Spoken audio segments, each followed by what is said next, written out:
তিন বেলা নিয়ম করে মারছে আমার, তিন বেলা অনেকবার আত্মহত্যা করতে চাইছে, অনেকবার। একটা পেট্রোল ফালাইয়া দ্বিতীয় পেট্রোল যখন ফালাই কলজারা বাইরে জায়গা। লেডিবার্ড সাইকেলে বাঁধা পুরো এক দোকানের মালামাল, ওজন 40 কেজিরও বেশি। এভাবেই প্রতিদিন ছুটে চলেন ঢাকা শহরের বিভিন্ন প্রান্তে। গাড়ি একটু 19-20 হলে করে দেবো, করে গেলে আমিও শেষ, আমার ব্যবসাও শেষ। একজন নারীর কাছে এমন কাজ বেশ কষ্টের হলেও এটি আসমা আক্তারের জীবন সংগ্রামের বাস্তব গল্প। এখান থেকে ইডেন কলেজ 5 কিলো রাস্তা যায়। একটা পেট্রোল ফালাইয়া দ্বিতীয় পেট্রোল যখন ফালাই কলজারা বাইরে জায়গা।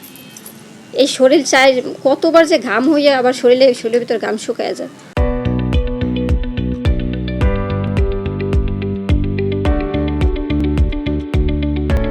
নিয়মিত ভাতের ক্ষুধা থাকা পরিবারেই বেড়ে উঠেছেন 32 বছর বয়সী আসমা। 2007 সালে বিয়ে হলেও ভাগ্য বদলায়নি, উল্টো সংসারের দায়িত্ব ঘাড়ে চাপে আসমার। এর সাথে যোগ হয় স্বামীর অমানসিক নির্যাতন। এক পর্যায়ে তা অসহ্য হয়ে ওঠে, স্বামীকে ছেড়ে ইতি টানেন এক যুগের সংসারের। 3 বেলা নিয়ম করে মারছে আমার, 3 বেলা। এত টর্চারের কারণে যখন লিমিটেশন হয়ে গেছে যে না পারতেছি না, আমার বিয়ের 7 দিন পরে মারছে। অনেকবার আত্মহত্যা করতে চাইছে, অনেকবার। ফ্যানের দিকে তাকাইয়া চিন্তা করছি আত্মহত্যা করবো, আবার ফ্যানের লোকের করছি, রশি টানাইয়া আবার ভাবতেছি যে না, নিজের একটু স্থির করছি না, আত্মহত্যা করলে কোনো সমাধান হইব না, এটা কোনো সমাধান না। তাই আমার এটা শেষ দেখতে হইব। তা আমার সন্তানের ভবিষ্যৎ আছে, আমি যদি আত্মহত্যা করি ওদের জীবন নষ্ট হয়ে যাবো। এমন মারতো, নাকের পানে চোখের পানে ভাত খাইতাম, তারপরে বসিরে থাকতাম। মারলে হইতে কি এমন বেলে পিটাইতো, বাঁশ ভাঙ্গা নিচে অর্ধেক পড়ে যেতাম একালে ময়লা পানির মধ্যে, সেখান থেকে চুল ধরে উঠাইয়া পিটাইতো। মানসিক শক্তির বলেই আত্মহত্যা প্রবণতা কাটিয়ে ঘুরে দাঁড়ান আসমা। এখন তার বাসা ভর্তি হস্তশিল্পের মালামাল, মেয়েদের বাহারি জিনিসপত্র, সবগুলোই আসমার নিজ হাতে তৈরি। তার স্বপ্ন একসময় বড় হবে এই ব্যবসা। হস্তশিল্প নিয়ে আমার পরিকল্পনা অনেক কিছুই আছে। আমি ড্রেস নিয়ে কাজ করতে চাই, যেগুলো ফেলে দেওয়া জিনিস থেকে বাংলাদেশে অনেক কিছুই আছে যেগুলো কোনো কাজে লাগে না। ওইগুলো ফালাই দিলে ওই ডাস্টবিনে চলে দেয়, কিন্তু ওইটা যদি একটা কাজে লাগানো, ওটা তো না, ওই আর্টিফিশিয়াল কিছু না। এটা দিয়ে ভালো কিছু করলে একটা জিনিস সাজানো গোছানো কিছু থাকবে। পরিকল্পনা আমার অনেকই আছে, এটা নিয়ে আমি অনেক কিছু করতে চাই।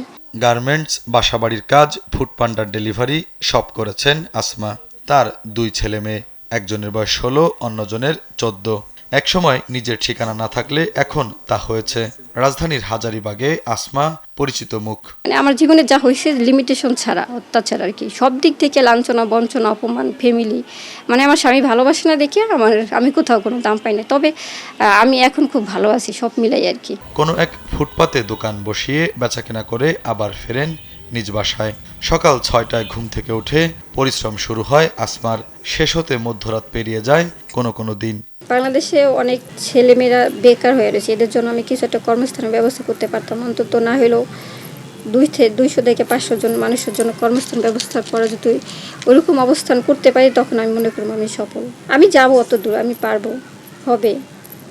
মানুষের জন্য কিছু করতে চাই। আমার মূল উদ্দেশ্য হয়েছে, আমার নিজের বড় হওয়ার মূল উদ্দেশ্য হয়েছে মানুষের জন্য কিছু করা। দেশের নানা প্রান্তে লুকিয়ে আছে এমন শত শত আসমা, যারা হয়তো সঠিক পরামর্শ ও সহযোগিতা পেলে হতে পারেন বড় উদ্যোক্তা, যারা কর্মসংস্থান করবে অসংখ্য নারী পুরুষের। 15 বছর বয়স থেকে জীবনের সাথে সংগ্রাম করে যাচ্ছে আসমা। বিভিন্ন শ্রেণীর কাজ করে খাবারের কষ্ট, অর্থ কষ্ট, একই সাথে স্বামীর অমানবিক নির্যাতন থেকে এখন ঘুরে দাঁড়ানোর চেষ্টা করছে এই তরুণ উদ্যোক্তা। দেশের বিভিন্ন প্রান্তে লুকিয়ে আছে এরকম শত শত আসমা। এসব আসমাদের জন্য সবসময় শুভকামনা। শুভ খান, কালবেলা।